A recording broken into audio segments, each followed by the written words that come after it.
Hello there. Welcome to this presentation. I'm Huaicheng, and I'm delighted to talk to you today about our work on software-hardware co-design for predictable latencies on modern flash storage. This is a joint work across University of Chicago, CMU, and NetApp.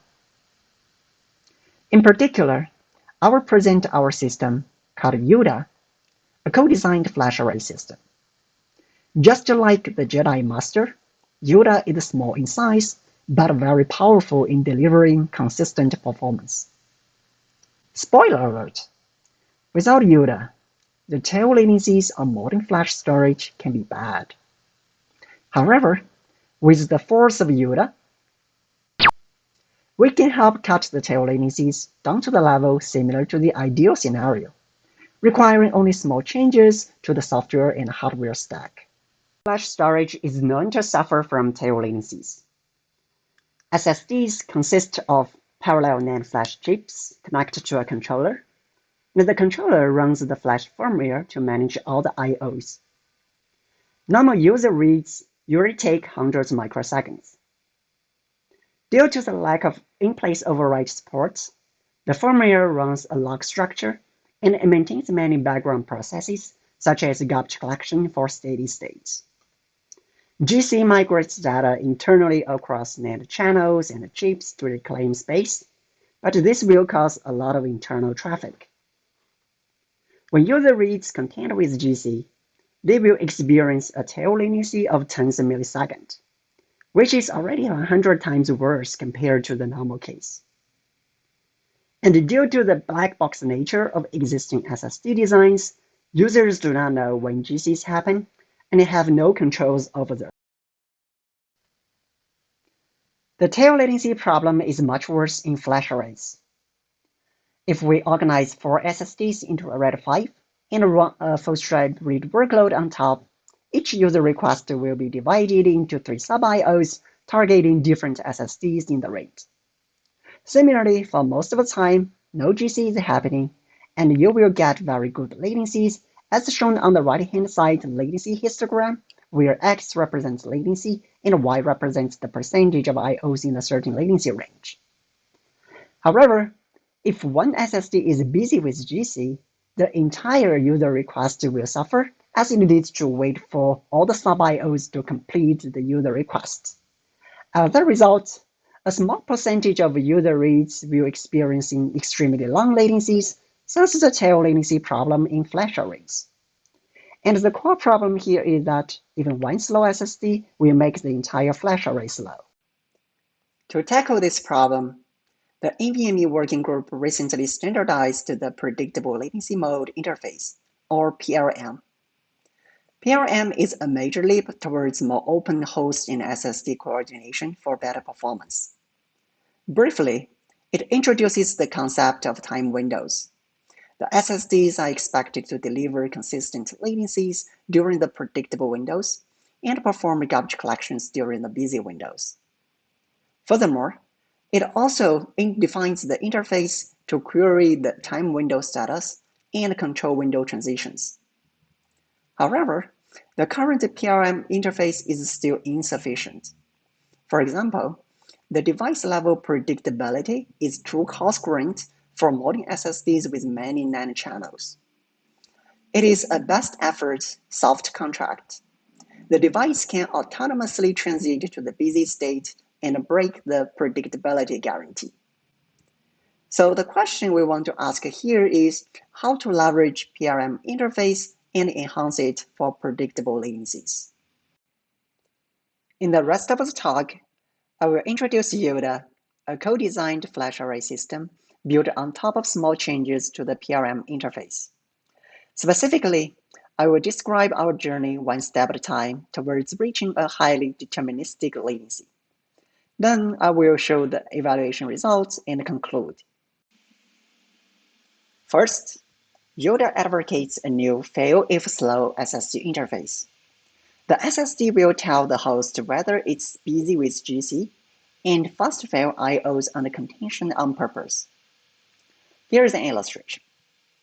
The host submits requests tagged with a special latency-sensitive flag, and after receiving the submission, The SSD will check whether the user requests will be affected by GC or not, and if so, fast fail this request to the host as soon as possible, without actually executing it.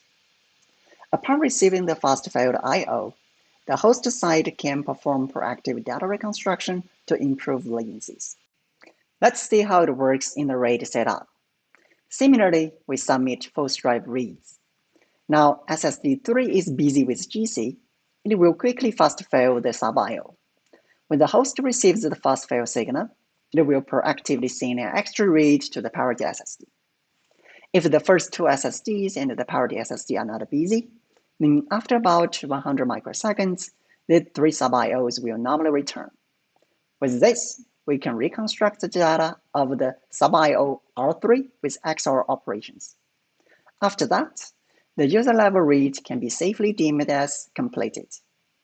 This approach has a large performance gain with very small overhead. Unfortunately, proactive reconstruction won't work when multiple SSDs are busy. To handle this, IODA extends the interface a little bit more to communicate the device-level business. In particular, the SSD knows exactly how long an I/O will be delayed by GC, and then, in the fast fail process, along with the busy signal, we also piggyback the busy remaining time to the host.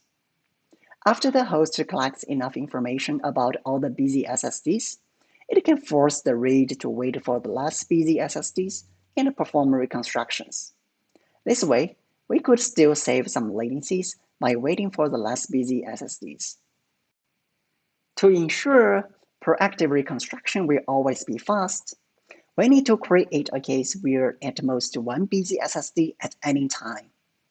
Is it possible? Well, the answer is yes. We can schedule the SSDs in the same array to perform background operations in different time windows. Thus, reconstruction is guaranteed to work. Each SSD can stick to its own time window in an autonomous manner, thus minimal coordination across SSDs is needed. One more thing to worry about is the safe time window length. Imagine an extreme case where you set an indefinitely long time window. You are essentially preventing GCs from kicking in for the other SSDs. Thus, they will bear the risk of running out of space. Therefore, time window length shouldn't be too long. Thus, the ideal case is that at any time point, we should have enough free space in any SSD to absorb the incoming write traffic. Let's consider the general case. We might have user writes keep coming for all the time windows, while one SSD is only allowed to perform GC in a certain time window. With this, we can formulate the time window constraints, which can be further expanded as this formula, giving us an upper bound value. The vendors could refer to the controller parameters and NAND spec sheets to program the appropriate window length. Here are some IODA results TBCC workload. We show latencies at major percentiles.